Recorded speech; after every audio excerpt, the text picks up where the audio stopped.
We're at the Scottsdale All-Arabian show with Janice McCrea White and with Taryl O'Shea, two people very, very important to the success and longevity of this show, as well as something that we'll talk about a little bit today, and that's the hand-holding that these ladies do from the minute it, actually not the minute it starts, but the entire year, really, right? Exactly, you know? Yeah. So I want to start a little historic, though, and ask Janice, because Janice and I both go back, way, way, way back. Janice even to Ohio with her parents and great Polish horses and all of that. But there was one year when Frank McCoy, maybe Janice was 80 years old or something, and was champion with his mare Covergal. Covergal. Yeah.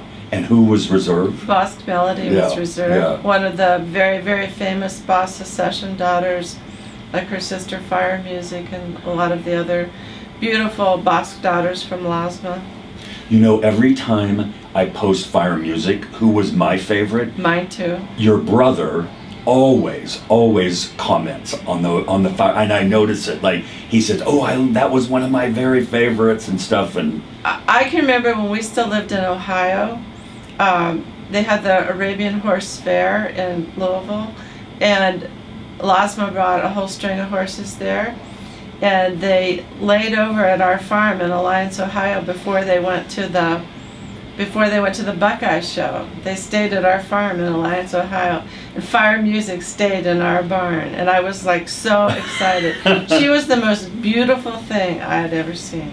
I'll just tell you this, that the first time I convinced my grandfather and my dad in my hometown of Seminole, Oklahoma, which was that big, 30 minutes from Oklahoma City, it was 1973, and they took me to the National, and I watched Fire Music go champion mare, and the next year, the three of us went back, sitting almost in the same place, and she was national champion English Pleasure English mare. Pleasure, yep. That was so rare, you know, or today, that never happens, you know, but she was quite something. No, it's unusual nowadays. I know the colt that we imported from Australia that was junior champion here is right here. Right here.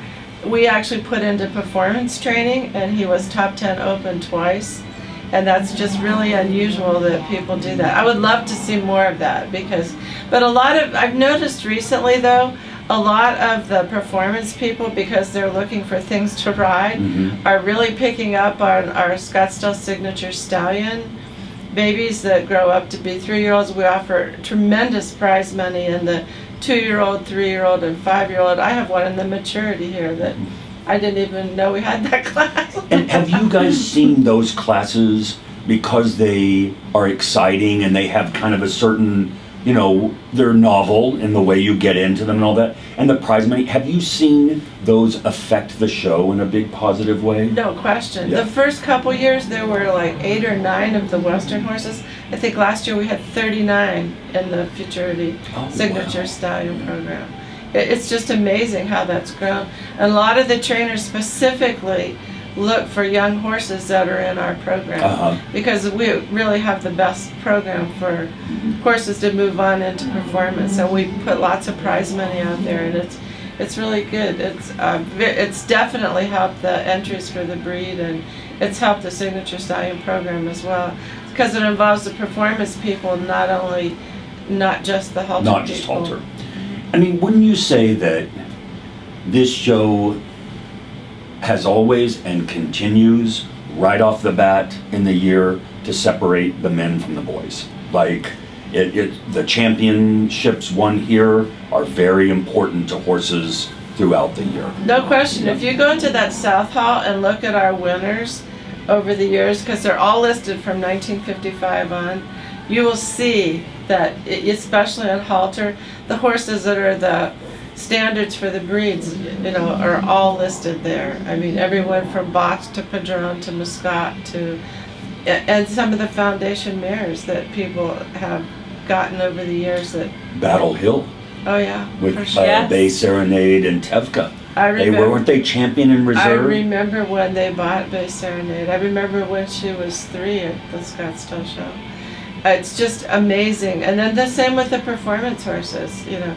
It's always exciting here because people come and look at performance horses, you'll see a lot of horses trade hands here. We see in the office a lot of, the veterinarians tell us they do a lot of vet reports for sales. Purchase. Yeah. And it's just amazing. You'll see people out there all evening long at 4 o'clock in the morning trying out new horses, particularly for the amateurs. I saw a class this morning that it was one of the most beautiful classes I've ever seen. Really? It was the show hack class, and there must have been the limit of 22 in that arena down there, and it was the most beautiful performance class I've seen in years. And there were a couple of people standing there that were judges as well that said, boy, I'd hate to be judging this. And it was stunning. I mean, used to be show hack would have, and this was an amateur, no, this was the open. And it used to be there'd be like 5 or 6 of those horses. It was a full arena. We've had to split those divisions this year. The show hack is so large that we've Why had do you to think, split. Taryl, why do you think that class is so We see the ebbs and flows. I think there was a really big focus on the country and English horses. And when those get so large, people look for other areas to flow into. I see. And so I think like here's opportunity over here. Exactly. Yeah. And so we've seen the show hack really large in a couple of the shows that we produce, especially here at Scottsdale, that we've had to add more show hack classes, do some age splits. And Taryl could tell you some numbers on some of the other class, the new division that we have with the... Yeah, well, I was going to go back to the Signature Stallion. Those are the largest classes that we offer at Scottsdale. The yearling Scottsdale Signature Stallion will have 90 fillies in it. Oh, so wow. they seriously have become the pinnacle classes at Scottsdale, especially in the halter breeding. The auction... And they make them very valuable. Like who ends up at the top there adds tremendous value to that horse. The signature fillies that just have to be nominated the year prior, who are by stallions in the program, there are 90 fillies in that championship. And that's with amateur showing. And the prize money is great, not only for the auction, but for the yearlings. That's what a lot of people are breeding for. How exciting to win a class like that. I mean, seriously. I know. That's like Bosque Melody winning later that year national champion mare. And I remember looking as a kid, there were 83 mares that she beat that year. So to win this class of 90, that's something, you know? And that's a memory forever, I mean, that you would create. We kind of have come like full circle. I can remember the last year at Paradise Park, the little Muscat filly that Beverly Page owned from Amber Joy. Amber Joy was she went on to be junior champion. I remember Michael Veit showed her, and there were 110 fillies in that class. One of the biggest classes I've ever seen. She was fancy, remember? She was beautiful, and it was really funny. That year we used the scorecard, and she won her class with 3/3. That was one of the first years we used the multiple judge system. It was amazing. Yeah, no, she was a fancy one. And Michael showed Danirka, remember, who I think was junior champion here. And I wanted to say something about what you said, Janice, because I think it's really important for people to understand the validity of this show and the power of the wins. Like Doris Ragsdale buying Bay Serenade here, buying Tevka, going home and breeding Bay Serenade to get Falcon, then breeding Falcon to Tevka, the second mare she purchased, to get Felicia, a national champion mare, who, when bred back to a Falcon son, produced a national champion mare.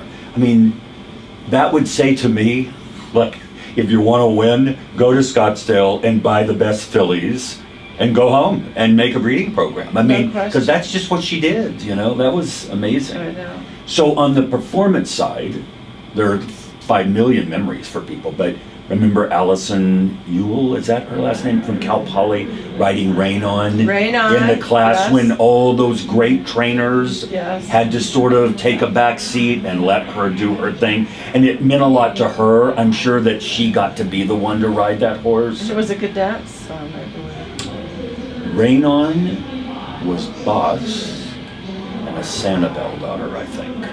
He was their breeding, I think. No, you think Gdansk? Maybe right. He stole the show. He did. Yeah. She never moved. She sat up there and just where everybody else is kind of laboring on those horses. She just sat. Yeah. People were.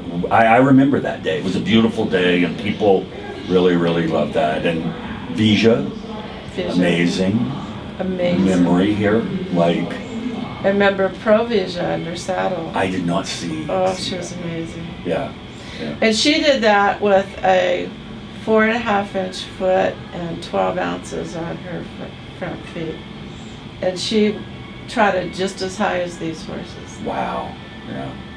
So, on another note, what's it like to handhold? What's your day like here?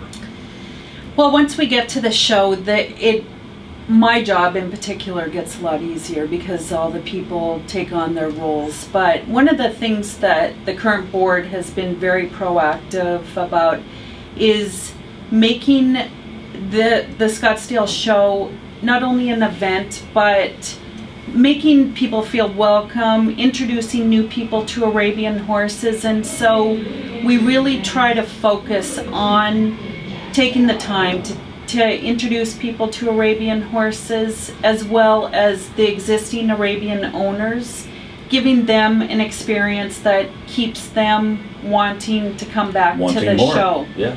And so there's a lot of facets. We know that as Arabian horse people, and so I think that's what is so great about the Scottsdale show. There's a little bit of something for everyone at this show, and the excitement the horse people bring to this show is seen by the spectators. And the show does a really good job of bringing new people into the breed, getting them into riding lessons. And let me give you an example of that happened last night. This will make you guys feel good. So I'm at dinner last night with Dr. Sandhu, who is a vet surgeon in California. He's been in it just a few years, and he has a daughter who just turned 12. She's obsessed with the horses, loves it. And he, of course, loves the horses, loves watching her. She started today in a class. She's showing in 16 classes. Wow. Well, during the Scottsdale show. And she's 12 years old. And how nice that they can come from California, 6-8 hours over here, and their daughter for 2 weeks or however long, can show and all of that. And the parents are here, and then some extended family and all that, and they've only been doing it, just a handful of years. And I think that's a great example of how the show works for the newcomer, And it's amazing how well it's accepted here in the Valley. I was at a sales call the other day for my other business, my water treatment business, and the lady, I gave them some free tickets to the horse show because I do that this time of year. And he said, oh, I need 2 more. My daughter comes from Michigan every year just to come to the horse show. She plans her vacation to come out here and visit her parents. She doesn't have horses, but just to come to the Arabian Horse Show. A lot of people do that. We have volunteers that take their vacation time to work at the Arabian Horse Show. Oh, wow. Well, on that note, today is the first day of the show, and the weather is gorgeous, and the horses are gorgeous, and thank you all very much for the interview, and good luck this year, and thank you for all you do. Thank you. Okay. Thank you.